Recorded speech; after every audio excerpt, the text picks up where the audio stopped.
Пьеса, которая не может оставить равнодушным. «Желание Паша» – комедия Давида Туаева к его 120-летнему юбилею снова на сцене Осетинского театра. В полюбившемся спектакле есть все. И тема вечной любви, и социального неравенства. Моя коллега Валерия Козаева расскажет подробнее. Красочные национальные костюмы и декорации, передающие дух осетинской культуры. Любимый зрителям спектакль «Желание Паша» снова на сцене Северо-Осетинского государственного академического театра. Сегодня, как и всегда, на этой постановке аншлаг. Его долгожданный момент. Открывается занавес, и зритель погружается в удивительный мир искусства.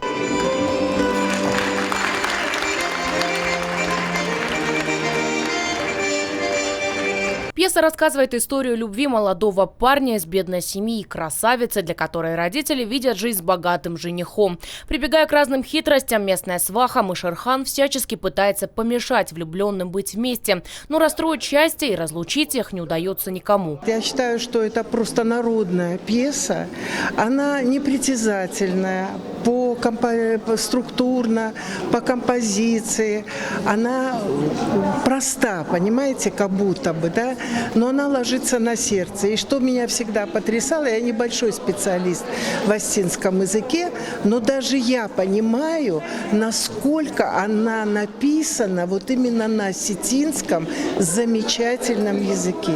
Показ по-настоящему бессмертного спектакля «Желание Паша» в этот раз посвящен 120-летию маэстро и автора одноименной пьесы Давида Туаева. Впервые зритель увидел постановку в 1944 году. С тех пор она много раз обретала на сцене новую жизнь. Несколько лет назад пьесу представил Осетинский театр в прочтении народного артиста республики, режиссера Валерия Царева. Очень приятно, что сегодня именно на 120-летие великого нашего драматурга мы придумали такой проект. В спектакле, что в Южной Осетии, что у нас, играют молодые артисты.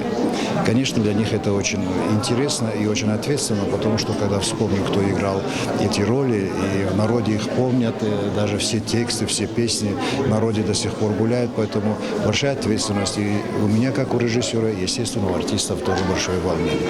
Этот показ особенный. На сцене играют актеры как Северо-Осетинского, так и Юго-Осетинского театров. Такой союз не впервые. Как говорят и сами актеры, это отличная возможность пробовать себя на разных площадках и обменяться опытом с коллегами. Здесь не чувствуется никаких барьеров, ведь со зрителем актеры всегда говорят на одном языке – языке искусства. Сегодняшний день – это такой дань памяти Давиду Туаеву, потому что, наверное, он и мечтать и не мечтал о том, что вот как два коллектива могут сыграть одновременно на одной сцене его пьесу, и театр Севера и театр Юга. Мы их так и называем, потому что для нас только географическое разделение. Осетинский театр он один. Я думаю, что он на нас сверху с улыбкой посмотрит и скажет, что он сегодня радостный в этом плане, что такое случилось. Добрый юмор и вечные темы – дружба, любовь и борьба за право на счастье. «Желание Паша», пожалуй, никогда не потеряет своей актуальности и через много лет все так же будет на сцене под громкие овации преданного зрителя. Валерия Козаева, Хета Гапоев. Новости Осетии.